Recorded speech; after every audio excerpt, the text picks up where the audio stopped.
कि आपको पंडित बोल कौन रहा है, कुछ मूर्ख चिल्लाते हुए आएंगे हम खत्म कर देंगे सारे पंडितों को, तो वो मूर्ख है।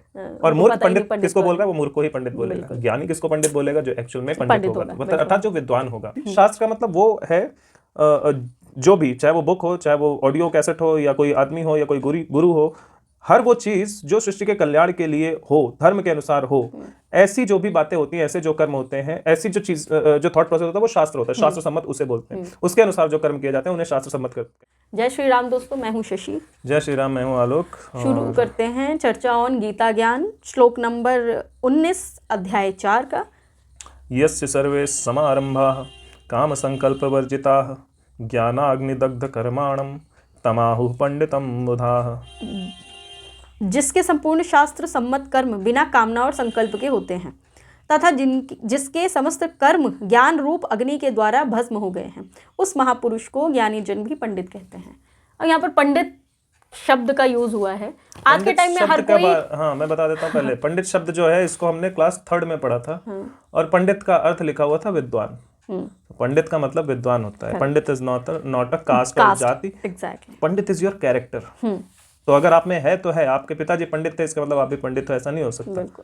राइट। तो अगर आप पंडित हो तो हो, नहीं हो तो नहीं हो। और आपके फादर क्या थे, इससे फर्क नहीं पड़ता। आपके बच्चे क्या होंगे, इससे फर्क नहीं पड़ता। You are an individual. जो कैरेक्टर होता है वो इंडिविजुअल होता है, किसी के माँ बाप से डिसाइड नहीं होता। इवन किसी के बच्चों से भी डिसाइड नहीं होता। अगर कोई एक बंदा है और उसके घर में 10 लोग हैं, तो अगर कोई ये बोले कि 10 के 10 पंडित ही निकलेंगे, ऐसा नहीं होता। और अगर हो सकता है एक के अंदर अलग गुण हो और वो पंडित निकल जाए और 9 राक्षस निकल जाए, ये हो सकता है। और इसमें से कुछ लोग ये भी बोल सकते हैं कि नहीं, पंडित का बेटा पंडित हो ही नहीं सकता। ऐसा जरूरी नहीं हो सकता है, उसमें पंडित भी हो सकता। पंडित का बेटा पंडित भी हो सकता है और नहीं भी हो सकता है। ये पर्सनल कैरेक्टर है, इंडिविजुअल कैरेक्टर है। वो हो भी सकता है, नहीं भी हो सकता है। ऐसा कोई रूल नहीं है कि पंडित का बेटा ही पंडित रहेगा, बुद्धिमान रहेगा, या पंडित का जो बेटा है वो तो विद्वान हो ही नहीं सकता। बिल्कुल। और ऐसा भी कोई रूल नहीं है जो विद्वान, जिसको आप कह रहे हो, जो सिर्फ बुक्स पढ़ के या शास्त्र वगैरह पढ़ के आ गया है, सिर्फ ज्ञान लेके आ गया है, उसको एक्चुअल में आप पंडित मान लो। क्योंकि विद्वान पढ़ लेना नहीं होता, वो ज्ञान जब तक आपके आचरण में नहीं उतरा तब तक वो पूर्ण ज्ञानी नहीं कहलाता। उसके अनुसार, क्योंकि यहाँ पे वो बात ही ज्ञानी जन किसको पंडित बोलते हैं, यहाँ डेफिनेशन है। हमने अभी शाब्दिक अर्थ बताया, यहाँ पे पूरी डेफिनेशन है। जिसको डेफिनेशन समझ आ जाएगी ना, उसको शाब्दिक अर्थ से फर्क भी नहीं पड़ेगा। बिल्कुल। तो यहाँ पर लिखा हुआ है कि भगवान बोल रहे हैं कि जिसके शास्त्र सम्मत कर्म, मतलब शास्त्रों में जो लिखा हुआ है वो वाले जो कर्म है, जो कर्म है वो शास्त्र सम्मत है। शास्त्र सम्मत कर्म होने चाहिए। बिकॉज शास्त्रों में लिखा हुआ अगर बोलोगे तो फिर बहुत सारे रिलीजियस वो है ना, बुक्स हैं, बहुत सारे रिलीजन्स हो गए इस दुनिया में। वो अपनी किताब में कुछ भी लिख देते हैं, किसी की गर्दन उड़ाने को लिख देते हैं, किसी को मारने को लिख, तो उसको शास्त्र आप नहीं मान सकते। शास्त्र का मतलब होता है ना, शायद एक जगह बात भी की थी, शास्त्र का मतलब वो है जो भी, चाहे वो बुक हो, चाहे वो ऑडियो कैसेट हो, या कोई आदमी हो, या कोई गुरु हो, हर वो चीज जो सृष्टि के कल्याण के लिए हो, धर्म के अनुसार हो, ऐसी जो भी बातें होती हैं, ऐसे जो कर्म होते हैं, ऐसी जो चीज जो थॉट प्रोसेस होता है, वो शास्त्र होता है। शास्त्र सम्मत उसे बोलते हैं। उसके अनुसार जो कर्म किए जाते हैं उन्हें शास्त्र सम्मत कहते हैं। तो अर्थात जो कर्म धर्म के लिए किए जाते हैं, धर्म मतलब रिलीजन नहीं, धर्म मतलब सृष्टि के कल्याण के लिए जो कर्म किए जाते हैं, उसको ध्यान में रखकर जो कर्म किए जाते हैं, ऐसे जो कर्म है वो शास्त्र सम्मत होते हैं। और इस तरह के कर्म हो सकता है किसी किताब में, इस तरह के कर्म कौन से होते हैं इसके बारे में हो सकता है किसी किताब में लिखा हो, लेकिन जरूरी नहीं कि किताब में ही लिखा हो सकता है आपको कोई विद्वान पुरुष बता दे, हो सकता है कि कोई भी बता सकता है आपको, कहीं आप सुन सकते हो, लेकिन उसको आपको आइडेंटिफाई खुद करना पड़ेगा अपने अंतरात्मा से पूछकर कि क्या ये जो मैंने पढ़ा है, या जो ये मुझे इन्होंने बताया है, या जो भी है, क्या ये शास्त्र सम्मत है।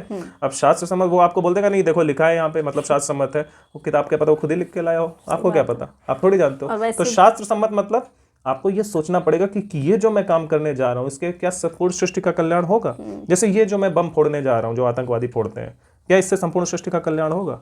वो अगर ये सोचे तो उसको पता चलेगा नहीं, इससे तो नहीं होगा, बस तो वो नहीं फोड़ेगा। तो इस तरह की चीजें हैं जो हमें खुद से सोचनी पड़ेंगी, उसको खुद समझ आ जाएगा, सबको समझ आता है। अगर ये तो इसलिए हमें अपने आप से पूछना चाहिए कि शास्त्र सम्मत है या नहीं है। हाँ, शास्त्रों में लिखी हुई हमारे जो शास्त्र हैं, इनमें ज्यादातर चीजें, शास्त्र जो ग्रंथ हैं, इनमें ज्यादातर चीजें जो लिखी हैं वो शास्त्र सम्मत ही हैं। लेकिन इनको कोई चेंज कर दे तो तुम क्या कर लोगे? क्योंकि तुमने तो पूरा पढ़ा नहीं, तो तुम्हारे माता पिता ने पढ़ा है, तुम तो बुक पढ़ रहे हो, तुम्हें नहीं पता वो क्या था। तो इसलिए अपनी बुद्धि का उपयोग करें, और शास्त्र वो है जो धर्म संगत है। हाँ, तो यहाँ पर भगवान, लेकिन इनकी जो पंडित की जो डेफिनेशन है उसमें वो कह रहे हैं कि जिसके संपूर्ण शास्त्र सम्मत कर्म बिना कामना और संकल्प के होते हैं। मतलब वो कर्म तो धर्म के अनुसार कर रहा है, लेकिन वो ये उसके बदले उसको कुछ चाहिए नहीं होता, ना तो वो कोई कामना रखता है और ना ही कोई संकल्प रखता है उसके बदले कुछ करने के बदले कुछ नहीं चाहिए होता उसको। तथा जिसके समस्त कर्म ज्ञान रूप अग्नि के द्वारा भस्म हो गए हैं।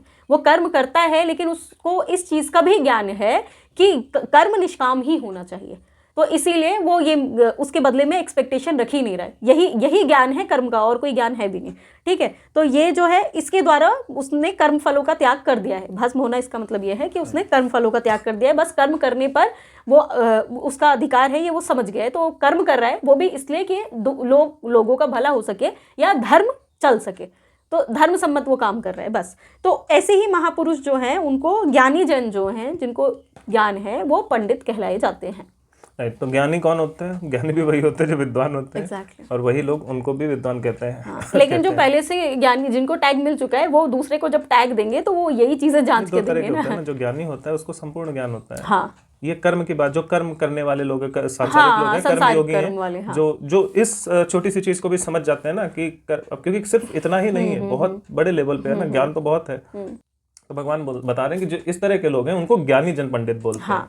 राइट, और जो ये फर्जी लोग होते हैं इनको मूर्ख लोग पंडित बोलते हैं। किसी को भी पंडित बोलते हैं। There's a difference ना कि आपको पंडित बोल कौन रहा है। कुछ मूर्ख चिल्लाते हुए आएंगे हम खत्म कर देंगे सारे पंडितों को, तो वो मूर्ख है। और मूर्ख पंडित किसको बोल रहा है? वो मूर्ख को ही पंडित बोलेगा। ज्ञानी किसको पंडित बोलेगा? जो एक्चुअल में पंडित होगा, अर्थात जो विद्वान होगा। तो इसलिए वहां पे उन्होंने क्लैरिफाई किया कि ज्ञानी जन उनको पंडित कहते हैं। तो हमें ये भी ध्यान देना है कि जिस इंसान को पंडित बोला जा रहा है, जो बोल रहा है वो ज्ञानी है या मूर्ख है। अगर जो बोलने वाला जो है वो कोई जातिवादी है तो वो मूर्ख ही होगा, सिंपल सी बात है। बिल्कुल। तो वो जिसको पंडित बोल रहा है मतलब वो खुद तो मूर्ख है, इसीलिए वो किसी मूर्ख को ही पंडित बोल रहा है। बिल्कुल। तो इस तरह का होता है। तो वो कहते हैं जो कर्म करने वाले लोग होते हैं, जैसे अर्थात हम जैसे सांसारिक लोग जो होते हैं वो शास्त्र सम्मत कर्म करते हैं, अर्थात अपने जो भी कर्म करते हैं सृष्टि के कल्याण के लिए करते हैं, उस कल्याण के लिए करते हैं, लेकिन उनकी कोई इच्छा नहीं होती कि इससे कल्याण हो या ना हो, they don't care about it. वो करते कल्याण के लिए ही हैं, हो ना हो तो हम क्या कर सकते हैं। और उनके कोई संकल्प नहीं होते कि मैंने एक संकल्प ले लिया है, कि जैसे भीष्म पितामह ने ले लिया था कि मैंने संकल्प ले लिया दुनिया बर्बाद हो जाए लेकिन मैं अपनी प्रतिज्ञा नहीं तोड़ूंगा। संकल्प नहीं लेते, वो शास्त्र सम्मत कर्म करते हैं। ये धर्म के लिए कर्म है, सृष्टि के कल्याण के लिए मुझे करना है, जब जरूरत पड़ेगी तब करूंगा। हाँ, जब जहाँ करना होगा करूंगा, मुझे कोई फर्क नहीं पड़ता। क्यों? क्योंकि वो अपने बारे में फिर नहीं सोचते, अपना अहंकार उनका खत्म हो जाता है, क्योंकि वो उसका ना फल मानते हैं ना उसका कोई संकल्प होता है। संकल्प किस लिए होता है? अहंकार की वजह से संकल्प हो सकता है आपका। फल लोभ या मोह की वजह से। कामना क्यों होती है? लोभ या मोह की वजह से। तो वो तीन चीजें खत्म होगी, सबसे खतरनाक तो यही होती हैं। तो जो इस तरह से कर्म करते हैं, ऐसे लोगों के कर्म जो है वो ज्ञान रूप अग्नि के द्वारा भस्म हो जाते हैं। मतलब जो कर्म है उसका